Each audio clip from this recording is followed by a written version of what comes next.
They said it would save Studebaker. They said it was America's answer to Ferrari. And for a brief moment in the early 1960s, the Studebaker Avanti looked like it would change the entire car industry.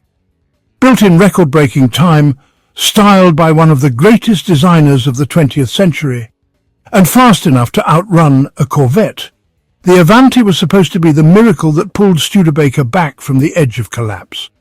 But here's the shocking truth. Behind the futuristic curves and record-breaking speed lies a story of chaos, broken promises, and a car that was just too far ahead for its own good. And before we dive deeper, smash that subscribe button like you're smashing through the gears of a stubborn 4-speed manual on a drag strip. Because today, we're uncovering the untold secrets of America's most forgotten masterpiece, the 1962 Studebaker Avanti. And trust me, by the end of this video, you'll see why the Avanti is both one of the greatest success stories and one of the biggest tragedies in American car history. Let's rewind. By the early 1960s, Studebaker was ancient by American standards. Founded in the 1850s making wagons, they'd survived longer than almost anyone. But by 1961, their cars looked old, sales were collapsing, and Ford, GM and Chrysler were steamrolling the little guy. Enter Sherwood Egbert, Studebaker's brand new president. He was a businessman, not a car guy, but he had one radical idea: build a halo car that would shock the world. Something futuristic, something so bold that people couldn't ignore Studebaker anymore. Here's the crazy part. Egbert wanted this miracle car in less than 18 months. Normally, designing a new car took 3-5 years, but Studebaker didn't have that kind of time. So Egbert made a desperate move. He called Raymond Loewy. But Loewy's design process was unlike anything Detroit had ever seen, and it led to some truly unbelievable moments. Loewy wasn't just some designer, he was the designer. This was the man behind the Lucky Strike logo, the Greyhound bus, the Air Force One paint scheme, even NASA designs. If you wanted iconic, you called Loewy. But Loewy didn't want to waste time with committees and corporate politics. So he handpicked a small team, Bob Andrews, John Epstein and Tom Kellogg, and locked them in a rented house in Palm Springs. For 40 straight days, they sketched, argued and sculpted clay models. They worked with a deadline so intense, one designer said they lived on caffeine, adrenaline and pure panic. The result? The Avanti. A car that looked like nothing else in America, a clean fiberglass body, Coke bottle curves, no grille, and a cabin that looked like it came from the future. Loewy called it America's only 4-passenger high-performance personal car. But he could have just said, it's a UFO on wheels. But here's the thing.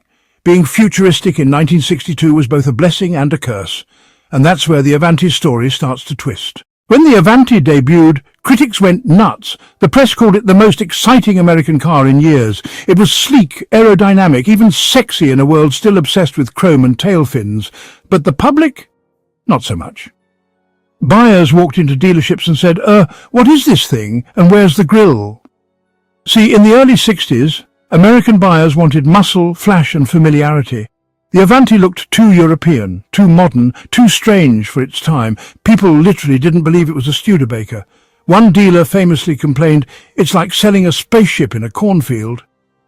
And yet, that weirdness was exactly what made it legendary among enthusiasts. Because under the skin, the Avanti was hiding something that would make it one of the fastest cars in the world. And this is where the Avanti went from misunderstood oddball to Corvette killer. Forget the looks for a second.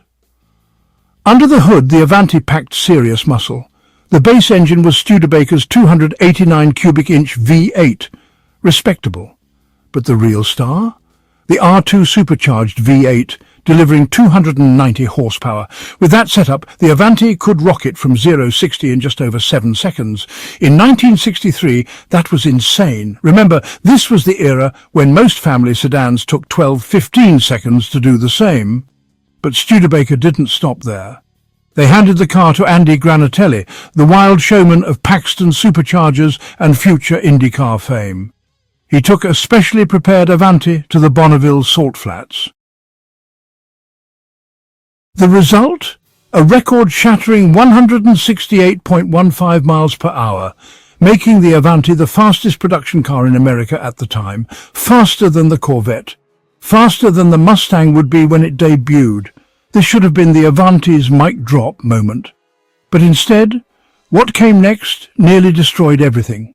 Because while the Avanti could outrun the Corvette, it couldn't outrun a far deadlier enemy, its own factory. Here's where reality came crashing down. Studebaker had promised the world 20,000 Avantis in the first year, but building it turned into a disaster. The fiberglass body, made by outside contractors, was plagued with flaws. Panels didn't fit, doors warped, paint cracked. Cars got stuck, waiting for rework. Customers who placed deposits waited months, sometimes nearly a year, for delivery. And remember, this was America in the 60s. If you couldn't deliver a car fast, customers just went down the street and bought a Corvette, a Thunderbird, or a GTO. By the end of 1963, only about 4,600 Avantis had been built, less than a quarter of the target. Dealers were furious. Customers cancelled orders. Studebaker had hoped the Avanti would be their saviour. Instead, it became their death sentence. But just when it looked like the Avanti was gone forever, two unlikely heroes refused to let it die. Enter Nate Altman and Leo Newman, two Studebaker dealers from South Bend who loved the Avanti too much to let it vanish. When Studebaker shut down US production in late 1963, Altman and Newman bought the rights, the tooling, and even the original factory equipment. They restarted production in 1965, renaming it the Avanti II. The new Avantis were built in small numbers, almost hand-assembled. And here's the wild twist. They ditched Studebaker engines and started dropping in Corvette small-block V8ES. So yes, the car that once embarrassed Corvette on the Salt Flats was now powered by Corvette itself. You can't make this up. Throughout the 70s and 80s, the Avanti II became a rare, exotic car for people who wanted something unique. Each one was almost custom-built, and production stayed tiny, sometimes just a few hundred cars a year. But the Avanti's survival wasn't just about two car dealers. It became a weird, decades-long saga that only gets stranger the deeper you go. Most cars fade out quietly. The Avanti? It just refused to die. Over the years, the Avanti passed through multiple owners and went through countless reinventions. In the 1980s, they tried building four-door sedans and convertibles. In the 1990s, there were even Avantis based on Camaros and Firebirds. At one point, there were dreams of moving production to Mexico.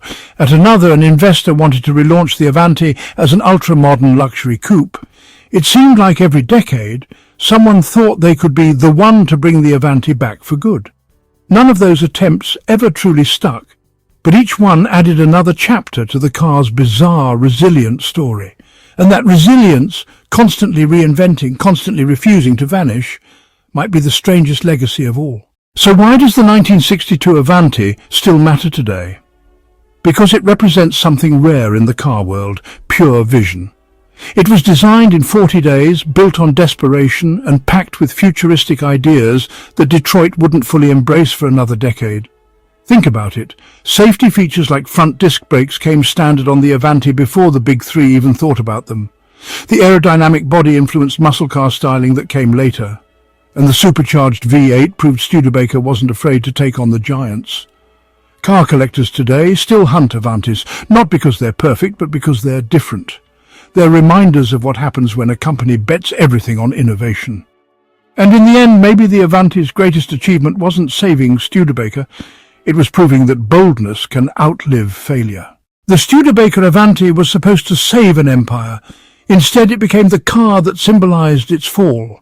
But here's the twist. It also became the car that refused to die.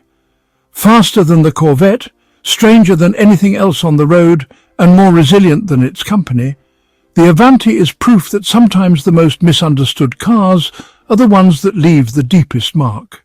So maybe the Avanti wasn't a failure at all. Maybe it was exactly what it was always meant to be, America's forgotten masterpiece.